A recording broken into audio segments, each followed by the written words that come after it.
Semana de Arte Moderna. Segunda parte. Foi a Semana de 22 que proporcionou uma verdadeira quebra de paradigmas na sociedade, criando uma linguagem para as artes muito mais moderna e com muito mais liberdade. Novos conceitos artísticos surgiram, assim como formas de praticá-los. Vale lembrar que antes desse evento, a elite brasileira, principalmente a paulista, era totalmente influenciada por padrões estéticos europeus conservadores. Não havia no Brasil uma identidade própria, algo que representasse o nosso país nas artes. Tudo era muito formal e acadêmico. A Semana de 1922 mudou esse aspecto, trazendo características do nosso país para todas as expressões artísticas desenvolvidas pelo e para o nosso povo. É interessante perceber, no entanto, que nem tudo ocorreu de forma pacífica na Semana de Arte Moderna de 1922. O evento ocorreu em meio a um cenário delicado do nosso país, que estava envolto a tensões políticas, econômicas e sociais da República Velha, na época da chamada Política do Café com Leite. Também houve resistência de intelectuais da época, que preferiam que as artes brasileiras seguissem tendo inspirações europeias. Primeiro dia do evento, dia 13 de fevereiro de 1922, segunda-feira.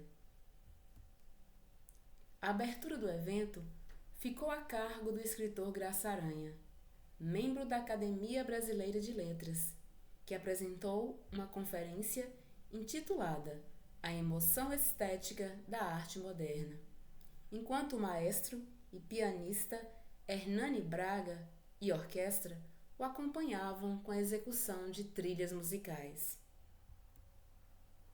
Disse Graça Aranha: para muitos de vós, a curiosa e sugestiva exposição que gloriosamente inauguramos hoje é uma aglomeração de horrores. Outros horrores vos esperam. Daqui a pouco, juntando-se a esta coleção de disparates, uma poesia liberta, uma música extravagante, mas transcendente. Virão revoltar aqueles que reagem movidos pelas forças do passado. Para estes retardatários, a arte ainda é o belo. Sua fala gerou vaias e deu o tom do que viria a seguir. Neste mesmo dia, o poeta Ronald de Carvalho apresentou a conferência A Pintura e a Escultura Moderna no Brasil, seguida de solos de piano de Hernani Braga e de Heitor Villa-Lobos. Segundo dia do evento, 15 de fevereiro de 1922, quarta-feira. Mário de Andrade apresentou o texto que depois se tornaria a publicação A Escrava que não é Isaura, em que o autor defende o abrasileiramento da língua portuguesa. Depois, Paulo Menot del Picchia falou sobre uma nova estética, defendendo a integração da poesia com os tempos modernos, a liberdade de pensamento e a criação de uma arte genuinamente brasileira. A apresentação contou com a participação de diversos músicos, bailarinos e poetas. A plateia já se manifestava com relinchos e miados, e atinge o seu auge no momento que Ronald de Carvalho declama Os Sapos, de Manuel Bandeira, poema que satiriza violentamente o conhecido Profissão de Fé do parnasiano Olavo Bilac, em que estão inscritos os princípios da estética parnasiana. Além de relinchos e miados, surge então, motivado pelo refrão do próprio poema, o coachá, de não foi, não foi. Temos agora o poema Os Sapos, de Manuel Bandeira, que no dia do evento não pôde comparecer por conta de uma crise em relação à tuberculose. Os sapos. Enfunando os papos, saem da penumbra aos pulos os sapos. A luz os deslumbra. Em ronco que aterra, berra o sapo-boi. Meu pai foi à guerra. Não foi, foi, não foi. O sapo tanoeiro, parnasiano aguado, diz: meu cancioneiro é bem martelado. Vede como primo em comer os hiatos. Que arte! E nunca rimo os termos cognatos.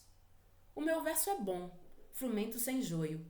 Faço rimas com consoantes de apoio. Vai por 50 anos que lhes dei a norma. Reduzir sem danos a formas, a forma.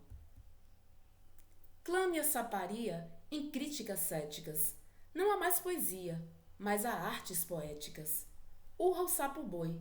Meu pai foi rei. Foi, não foi, foi, não foi.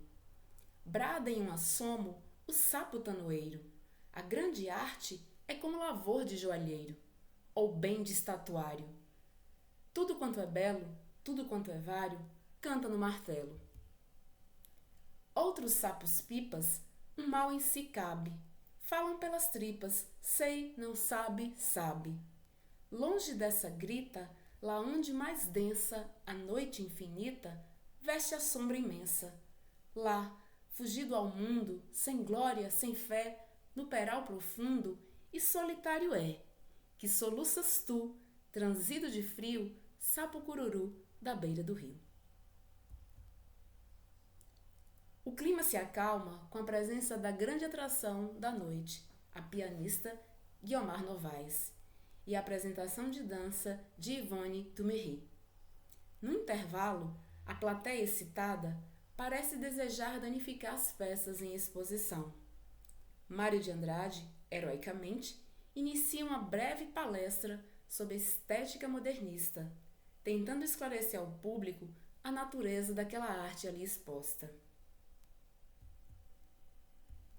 Último dia do evento, 17 de fevereiro de 1922, sexta-feira. O público já não lotava o local e os ânimos pareciam mais tranquilos. O evento de encerramento da Semana de Arte Moderna foi dedicado à música, com a execução de peças de Heitor Villa-Lobos. Porém, quando o compositor subiu ao palco de casaca e chinelos, foi vaiado pelo público, que interpretou a atitude como futurista. Depois foi explicado que o artista estava com um calo no pé. O compositor foi o primeiro a misturar ritmos africanos com a música erudita, e não escapou à revolta dos mais conservadores. Heitor Villa-Lobos foi um dos grandes destaques na semana, e essa foi a sua primeira apresentação na capital paulista. Pioneiro a introduzir ritmos e temas populares e brasileiros em composições eruditas, ele despertou estranhamento e críticas ferrenhas. As danças africanas apresentadas por ele, durante o evento, marcaram época e abriram um novo capítulo na história da música produzida no Brasil. A semana atingiu seu objetivo, sacudiu violentamente a arte estagnada, lançando um programa estético mais de acordo com as últimas tendências da Europa.